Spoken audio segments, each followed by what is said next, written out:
got a short but an important agenda today. First, I want to highlight yet another company that is building a significant presence in the Commonwealth. Last week, I had the opportunity to join the leadership of Consumer Cellular Incorporated for the grand opening of their Louisville office.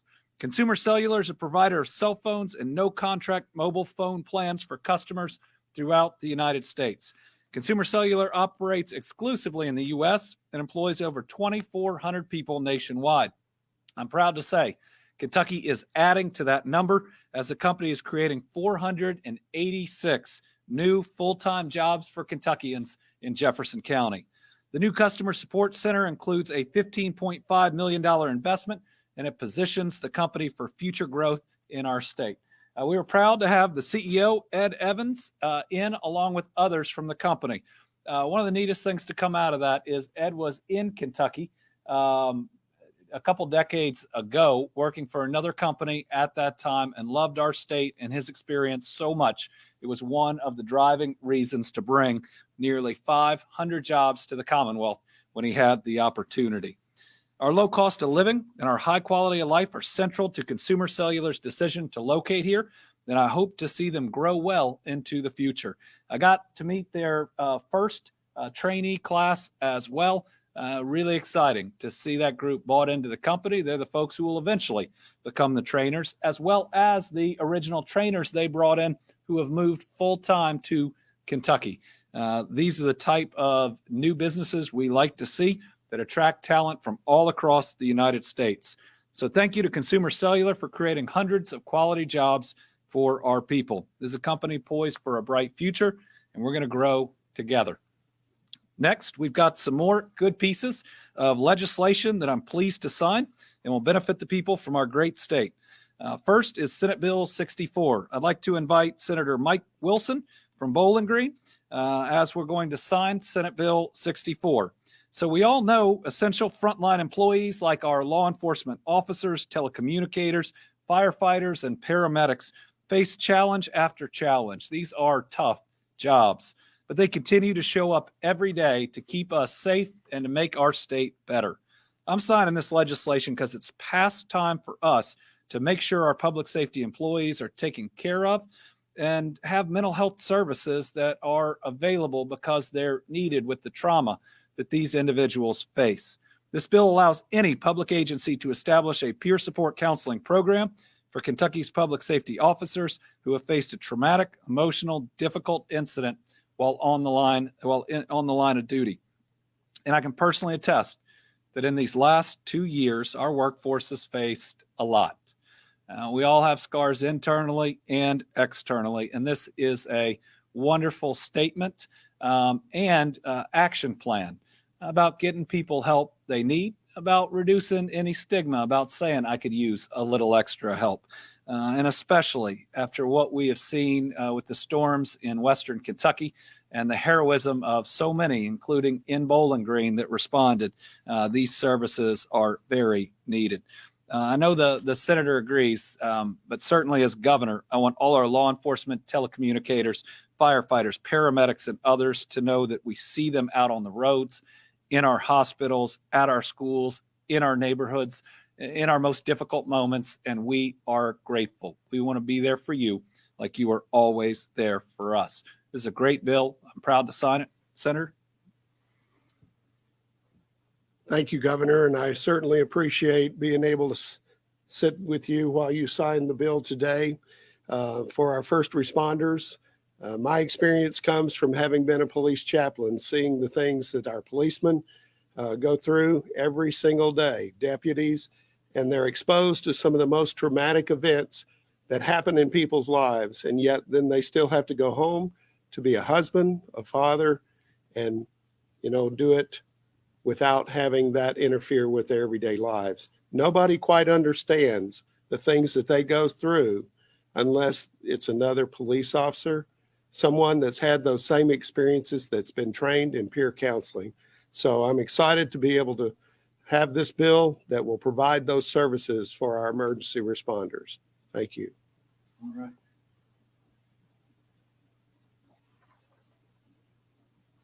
All right. This is a real bill, right? This one's yours. Yes, sir. All right.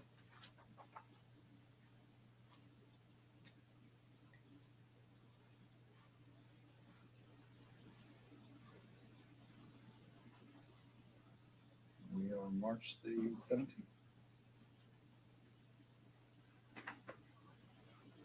All right, congratulations. I appreciate it. Yes, Thank you sir. for a great piece of legislation. Thank you. All right. All right. Thank you to Senator Wilson. I think that's the second bill that I've signed during one of these press conferences. The last time was at short notice. We weren't able to have him here. Greatly appreciate it. Next, we have Senate Bill 140, which is sponsored by Senator Max Wise of Campbellsville. Senator Wise is currently in a committee meeting and advised that he would not be able to attend.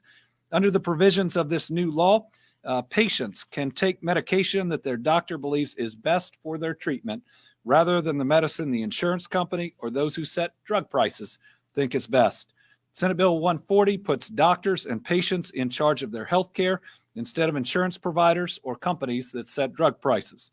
I believe health care is a basic human right. This bill is another step in making sure more Kentuckians can enjoy the full benefits of that right. So now I'll sign Senate Bill 140.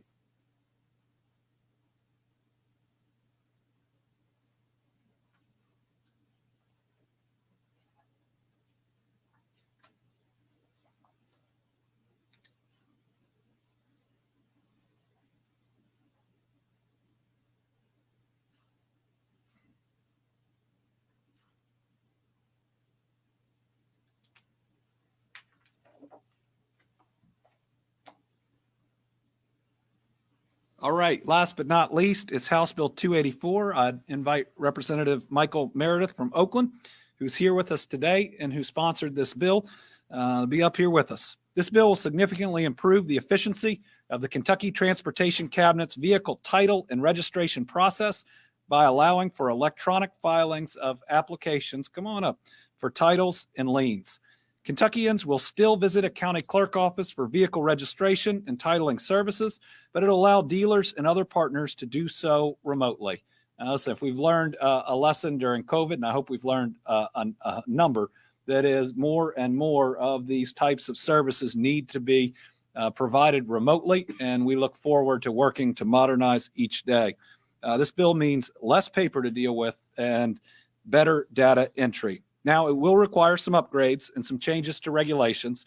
So the effective date, I think, is January of 2024, which we appreciate so that we can get it right.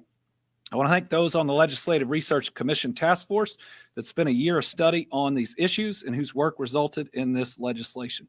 Representative Meredith, you want to say a few words? Governor, thank you for signing House Bill 284 today. The legislation is important and will bring our titling and lien system for automobiles into the 21st century. I'm proud to have worked with my colleague, Senator Jason Howell of Murray, on this task force over the interim, and all the other colleagues who worked on that. And this is truly consensus legislation that makes sure that our county clerks still play a major role in the decision-making process and the titling and lien process, while also providing those modern processes for filing these liens and titles. And we had so many people who worked on this bill, from the Kentucky Auto Dealers Association to the County Clerks Association, the Bankers Association, the Credit Unions Association, and others, to make sure that we have a good bill to put before you. And we appreciate your signature today, Governor. Great. Senator, any comments? Yeah, thank you. Sure. I just want to join Representative Meredith in thanking you for signing this, and thanking everyone that had all the input into this for the collaboration. It was quite a long list of people that were involved in this, and it's nice to be able to take our clerks into the modern era and be able to do all of this online. This will be a great benefit, not just to our clerks, but for all of our car dealers and all of our individuals that are trying to do this online. Thank you. Great. Let's sign it.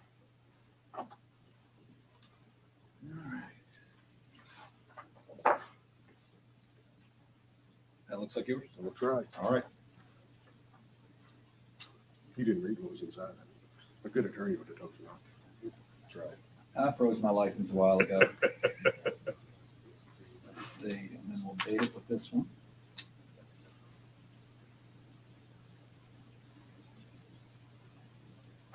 All right, congratulations. Yeah. Thank you. Congratulations. Appreciate y'all. Thank you. Yes. Appreciate Yeah, it. appreciate y'all. So I was just thinking back, one of the first pieces of legislation I think I signed as governor was on the Bowling Green Veterans Center, and excited about how much progress we have made towards protecting those that have protected us. Looking forward to full operations and continuing to break ground and move ahead. All right, this week I also traveled across Kentucky to present more than $5 million in funding to Crittenden, Graves, Livingston, McQuarrie, and Pulaski counties. Lieutenant Governor Coleman also presented $2.7 million in funding for Breckinridge, Grayson, and Meade counties. These dollars came from the Kentucky Transportation Cabinet, the Department for Local Government, and our Cleaner Water program. Every Kentucky family deserves to drive on safe roads. Now, we're known for logistics, but our most precious cargo are our children, and getting them to school or getting them to church safely are the most important tasks we have as parents, and it ought to be one of our utmost duties as state government. For instance, one $84,000 500 award I announced in Somerset is going to help expand and improve Pulaski County Park. The Cleaner Water projects will give more families access to clean drinking water, a basic human right. And some of these we just announced yesterday will hook homes up for the very first time that were otherwise operating on septic systems. In the year 2022, most people would be surprised, even shocked, by the number of homes that don't have regular clean drinking water. One of our projects in Boone County is hooking up a school for the first time to a reliable source of drinking water, meaning they'll never have to shut down because they can't open their cafeteria. Not having the right pressure in these systems can make fighting fires, thus public safety, more difficult in different neighborhoods. And it's critically important for economic development, as you have to have the capacity for the project you're trying to attract. One Cleaner Water award was for the city of Burnside, and that's going to upgrade their water tanks, which will improve service for 750 families. They aren't the only people impacted by the program. We've already announced more than $150 million in cleaner water grants, and we're just getting started with about $100 million more to award. I appreciate the General Assembly. This was a bipartisan agreement on a great program, the continuation of which appears in all three budget versions that have been filed. Even better, it's expected to create 3,800 full-time jobs all on its own across the Commonwealth. I want to thank state legislators, county judges, and mayors, because dollars were set aside for each county, and we asked judges and mayors to come together. Some thought that might not be possible. All 120 counties and all their mayors have come to agreement on how to use these funds. That is a great example that we need to look at in Frankfort. That's a great example for Washington, D.C. Our local leadership and regional leadership is showing us how it's done. Appreciate our area development districts for everything they've done in this too. Okay, today I also wanted to update Kentuckians about some upcoming repair work that our state capitol dome will be experiencing here soon. Work to replace 80-year-old terracotta tiles, to install waterproofing, to make structural repairs and remove algae and other organic material from the dome will begin this spring. This project is long overdue, and the structural integrity itself has come into question, meaning we can no longer wait to do it. So it is going to require the construction of extensive scaffolding that are going to encircle the dome, providing access for historic preservation experts and specialty contractors as they assess damages and prepare construction plans. The materials needed to assemble the scaffolding will be delivered to the Capitol in early April. So it's estimated that it may take 2 months to construct the scaffolding, which will remain in place for approximately 2 years. Listen, none of us want our Capitol dome to have scaffolding around it for 2 years. And I don't want to be the governor that has the dome with scaffolding on it for the next 2 years. But it is the responsible thing to do. It's necessary for the safety of the people in this building that I am fully committed to, and it is my responsibility. And it's critical to this building itself, which is of such historic significance. We're just being asked to sacrifice a little bit and how our view will look for the next couple years to make sure that this dome and Capitol stands for the decades to come for the Kentuckians who come to visit or come here to work. The dome restoration work will be performed by a team of nationally recognized professionals who have successfully completed similar work on historic domes in Capitol buildings in Pennsylvania, Virginia, and West Virginia, as well as the United States Supreme Court building. This project is part of a multi-year renovation and restoration project that got underway in 2020. You've seen a whole lot of construction around these grounds the last couple years. Again, these were things that were put off for a long time. We are going to do the necessary work so that our kids and our kids' kids can enjoy this historic campus. The Kentucky General Assembly has been a great partner in this. They have stepped up in the 2018-2020 and the 2022 budgets and appropriated significant dollars that went to electrical, mechanical, and plumbing system repairs and upgrades. And I know in this budget that all versions contain significant additional dollars. With periodic maintenance, the refurbishment of this dome will provide us at least another 50 years once it's completed of being able to see that incredible site without scaffolding, having it be safe for our people here in the building. So this is a responsibility we are taking on, and you'll see the construction of that scaffolding starting really soon. So Thursday today is the first regular March Madness game since 2019. The games on the men's tournament and the women's the men's tournament start today. A bunch of our women's teams will play tomorrow. We have 4 teams from the Commonwealth competing in their respective NCAA tournaments. On the men's side, both Kentucky teams play tonight and might, in fact, play each other in the second round. Kentucky will tip off tonight just after 7, and Murray State plays right after. Should both teams win, they'll face each other on Saturday in the second round. So there might be some divided households here across the Commonwealth. On the women's side, number 1 seed Louisville will host Albany on Friday night. I believe I'm going to be able to make it to that game. And Kentucky will take on Princeton on Saturday. Best of luck to all of our Kentucky teams playing in the NCAA tournament. We wish all of you the best. And remember, let's try to root for all of our Kentucky teams and be supportive. They bring honor to the Commonwealth, and we appreciate their hard work.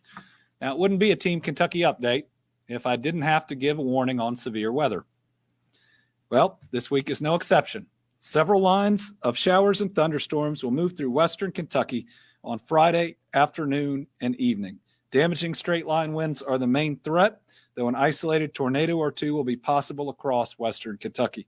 The highest risk of severe weather is generally areas west of I-65. We will continue to monitor and continue to update that information.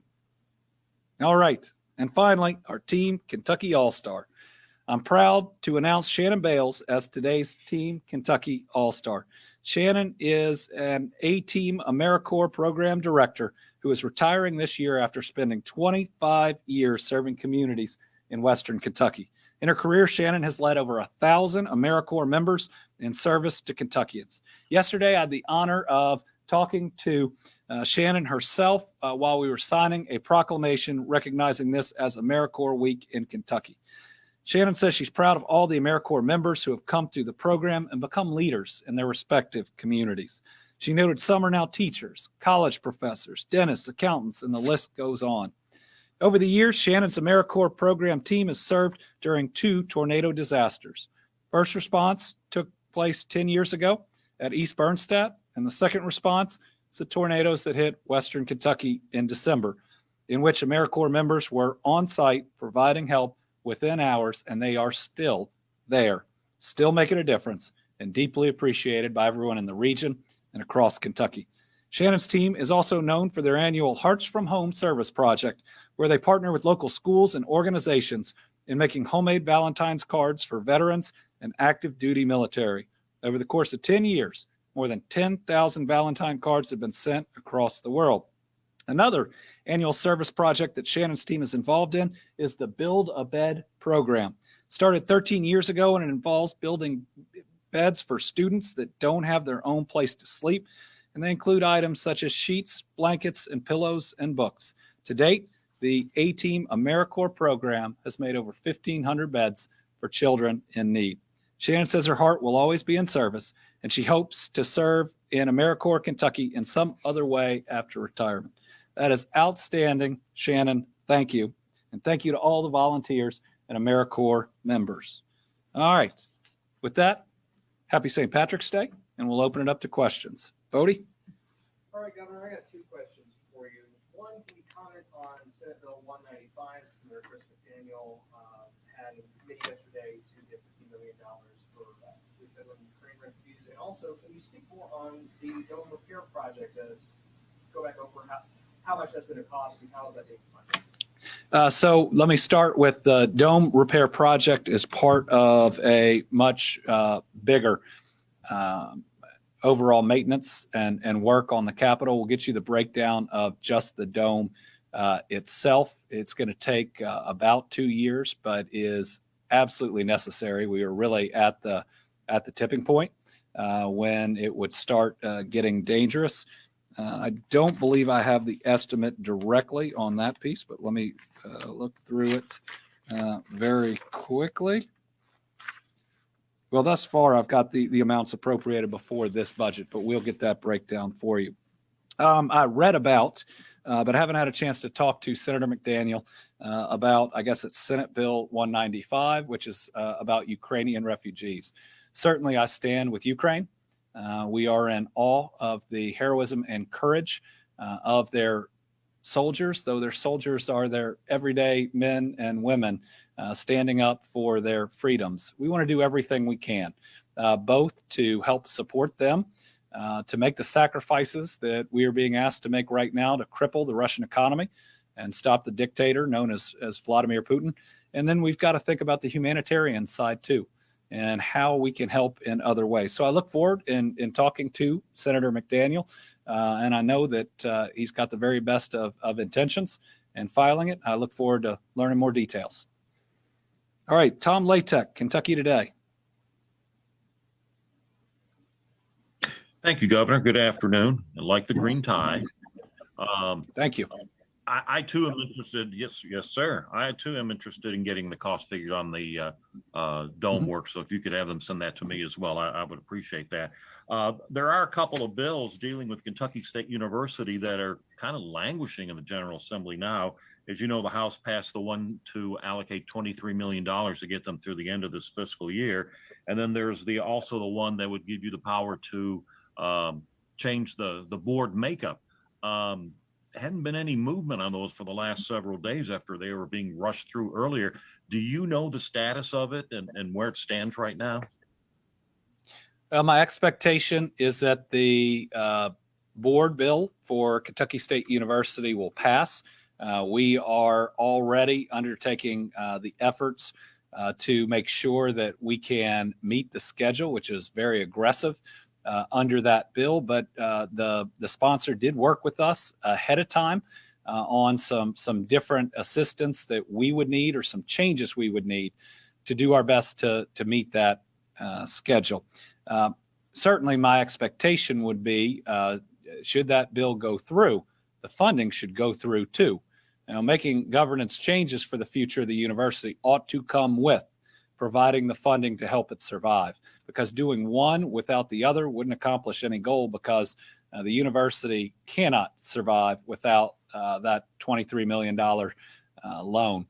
Certainly, we had suggested in our budget that those dollars have to be approved, the expenditures from them, by the Council for Post-Secondary Education.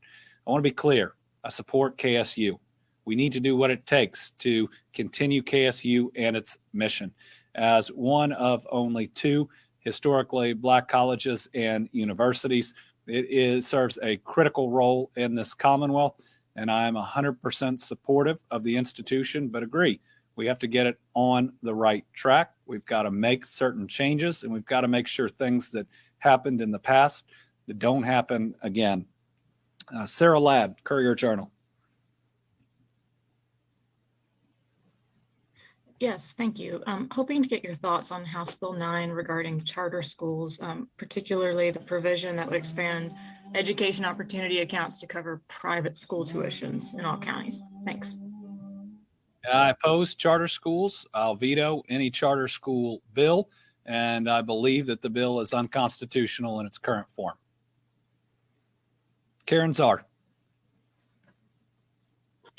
Good afternoon, Governor. Thank you. And hello, Rachel. As usual, I have two. One is, could I get an update on as the deadline passed for FEMA, what is the update as far as how many people we've been able to assist and the amount of money that went out? And since you were asked this last week, I know lawmakers, several sat down last night and did a compare and contrast of the budget bills. Have you had a chance to get more insight on the different bills? And what do you believe at this point are the hits and misses? Thank you. First, the FEMA deadline has now passed. We will get an update on what FEMA has paid out right now. There's also, SBA services, what the Red Cross put out. The Team Western Kentucky Tornado Relief Fund has put out about $10 million already, but significant funds between all those groups. We'll try to get our best accounting. Last night in conference committee, the House and Senate did a comparison, but they didn't do a comparison of all the budgets that have been submitted. They talked about a House budget for the executive branch, which was submitted without talking to the executive branch or seeking input from the executive branch. Hard to make a good budget for a group that you either don't ask for or ignore their input.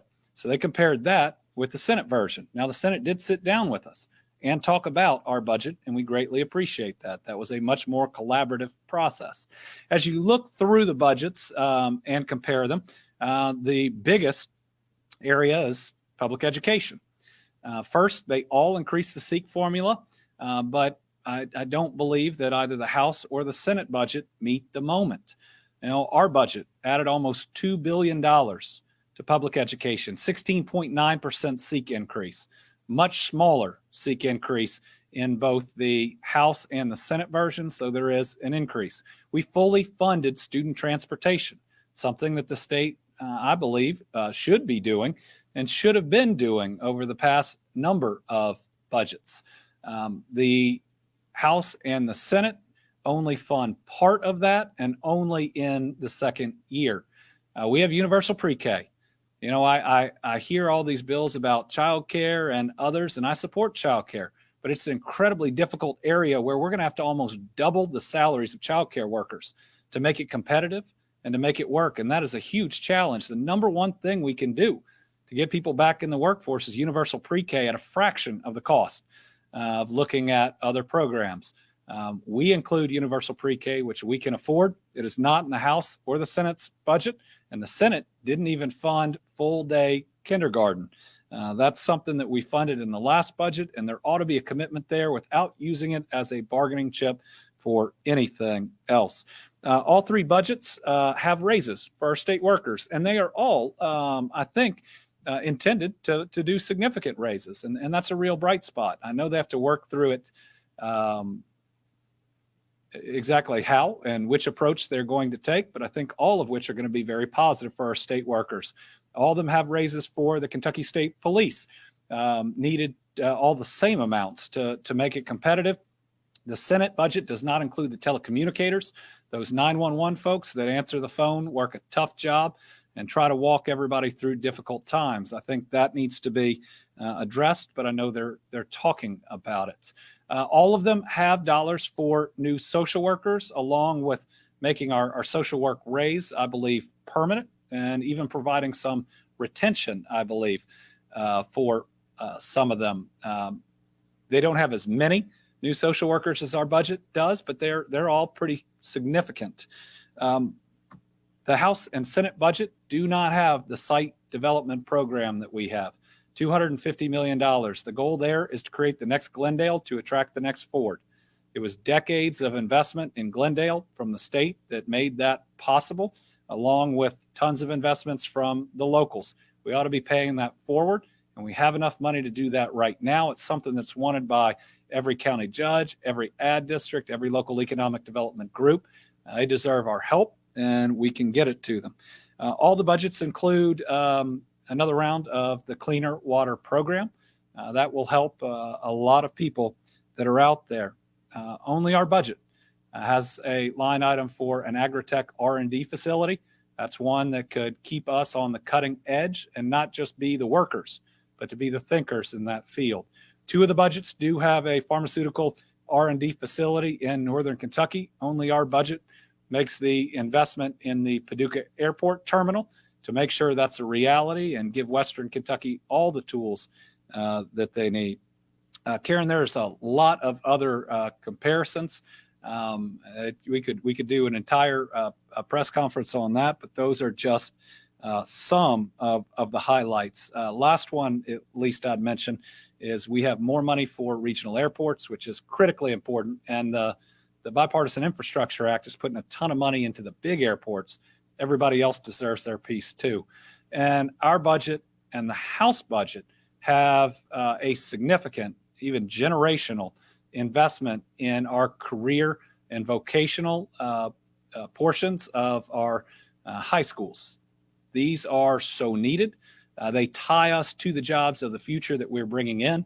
I do not believe that the Senate version has that part. So there's some good pieces in all of them. The biggest miss, though, here is education. I mean, for 9% of the extra recurring dollars we have, we can do universal pre-K and have every child kindergarten ready. I mean, that's the right thing to do. It saves families about $12,500 a year, and it increased DC's labor force by 10% in a year. I mean, that is a no-brainer when we're looking at getting more people to work and ultimately improving the educational attainment of our kids. All right. That was my shortest answer yet. Bria Jones. Hi, Governor. Can you expand on sorry if you hear my dog barking. Can you expand on what parts of HB 9 that you consider unconstitutional and what changes could be made for you to not veto it if it comes across your desk? Well, I believe charter schools are overall unconstitutional under the way our Constitution writes about a system of public schools and what's required. I think when you look at the language of the Rose decision, which brought about CARA, it talks about how public dollars have to be going into public schools. And there's lots of different ways they try to change the words, right, and change the definitions. But schools run by corporations are not public schools. Now, listen, charter schools in different places have had certain innovations. We can do those inside our public schools. You look at some programs both in Louisville and in Lexington. You look at the different academies that have been created. We can innovate with the right model and the right program in any and all of our public schools, and we've got to do better for each and every one of our kids. But we haven't been funding our public schools in ways to be able to innovate, to provide that extra help. Think about what we could do with that additional $2 billion going pre-K through 12. Think about everybody showing up kindergarten ready. Now, you can't starve public schools of the dollars that they need and then tell them they're not doing a good enough job and then give their dollars to corporations. So charter schools are not the right path. Ones that some are successful, some are not. And they leave everybody else behind in terms of taking money out of public schools that aren't selected for or going to them. Chandler Wilcox, UK Student News Network. Hi, Governor. I'm actually in one of the in-state tournament arenas, so I apologize in advance if you can't hear me. But I was wondering about House Bill 606. I know you have supported sports betting before legalizing it, and that bill would obviously legalize that. What are your thoughts on that? What would that do for the state in terms of money and just different things like that?